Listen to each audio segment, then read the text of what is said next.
चोटी की बहुत ही खूबसूरत और आसान डिज़ाइन है। इसको बनाने में ज़्यादा परेशानी नहीं होगी और इसको आप बॉर्डर में डाल सकते हैं। जैकेट बनाएं तो उसके मुड्ढे में डाल सकते हैं, गले में डाल सकते हैं, पट्टी की तरह से यूज़ कर सकते हैं।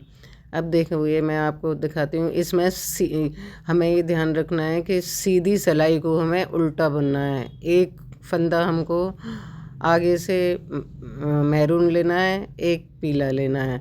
लेकिन फंदे को लेने से पहले हमको जो हम फंदा लेंगे उसके धागे को ऊपर करना है और जो ले चुके हैं उसका धागा नीचा रहेगा। जैसे ये मैंने मैरून धागा ऊपर लेके फंदा लिया है। अब मैं इस धागे को नीचे कर दूंगी और पीले धागे को ऊपर करके फंदा लूँगी। अब फिर मैं धागे को नीचे करूँगी पीले को और मैरून को ऊपर करूँगी।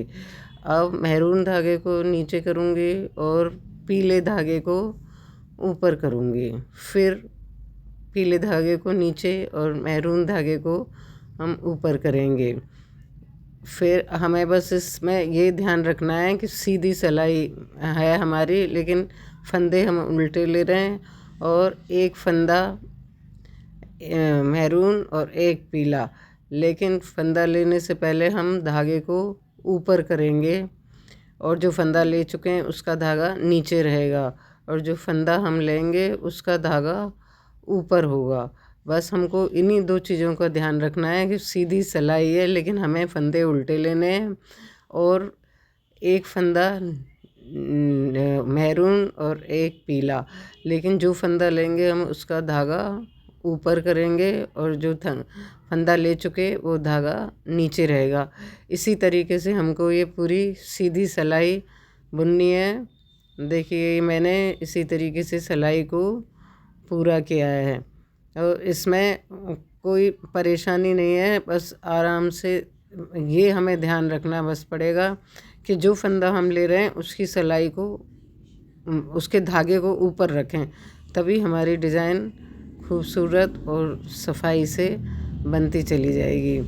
ये मैं ले रही हूँ, फिर आप रिपीट करें। जो फंदा हम लेंगे उसका धागा ऊपर रखेंगे और जो फंदा हम ले चुके उसका कलर का धागा नीचे रखेंगे। ये सिलाई हम इसी तरीके से पूरी कंप्लीट कर लेंगे। ये मैंने ये सिलाई कंप्लीट कर ली है। इसी तरीके से पूरी सिलाई को हम बुन लेंगे। ये मेरी पूरी सिलाई हो चुकी इसी तरीके से। ये केवल 2 ही सिलाइयों का डिज़ाइन है।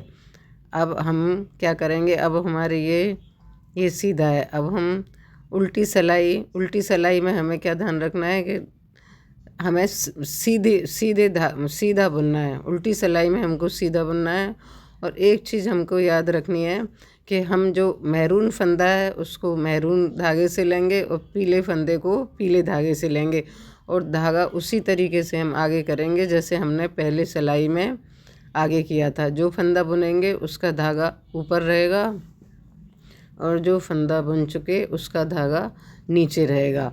बस इसमें एक जो बहुत ज़रूरी बात हमें याद रखने की है वो ये है कि पीले फंदे को हम पीले ही धागे से बुनेंगे और मैरून फंदे को हम मैरून धागे से ही बुनेंगे। इसमें अगर ज़रा भी गड़बड़ हुई तो हमारी बुनाई बेकार हो जाएगी। इसलिए जो मैरून धागा मैरून फंदा मैरून धागे से, पीला फंदा पीले धागे से। और जो पहली सिलाई में जो चीज़ हमने याद रखी थी कि जो हम फंदे को बुनेंगे वो फंदा उसका धागा ऊपर रहेगा और जो फंदा हम बुन चुके उसका धागा नीचे रहेगा। जैसे ये मैंने मैरून फंदा ले रही हूँ तो मैरून फंदे को धागा ऊपर रखूँगी। अब पीला लूँगी तो पीले का धागा ऊपर रखूँगी। फिर मैरून का धागा हम ऊपर रखेंगे। अब पीले का धागा ऊपर रखेंगे। और ये उल्टी सिलाई है लेकिन हम सीधा बुन रहे हैं। और इसमें केवल जो सबसे ज़रूरी याद रखने वाली 2 ही बातें हैं। एक तो जो हमने मैरून फंदा लिया है उसको मैरून धागे से ही लेंगे, पीला फंदा लिया है उसको पीले धागे से ही लेंगे और जो फंदा हम लेंगे उसको धागे को हम ऊपर करेंगे और जो फंदा हम ले चुके उसका धागा नीचे रखेंगे। अब ये सिलाई मेरी पूरी हो चुकी। ये 2 ही सिलाइयों का डिज़ाइन है। ये देखिए अब ये डिज़ाइन कितना खूबसूरत बन गया। अब इसके बाद हम सिंपल पीला बुन लेंगे। जितना आपको रखना है डिज़ाइन, ये 2 ही सिलाई की है। बाकी जैसे आपको कहीं डालना है, जैसे कुछ 4 अंगुल के बाद डालना है, 6 अंगुल के बाद डालना है, या आपको गले की पट्टी में डालना है, या मुड्ढे की पट्टियों में डालना है, बॉर्डर बनाना है, जेब में बनाना है, वो सब हम इसी तरीके से करेंगे।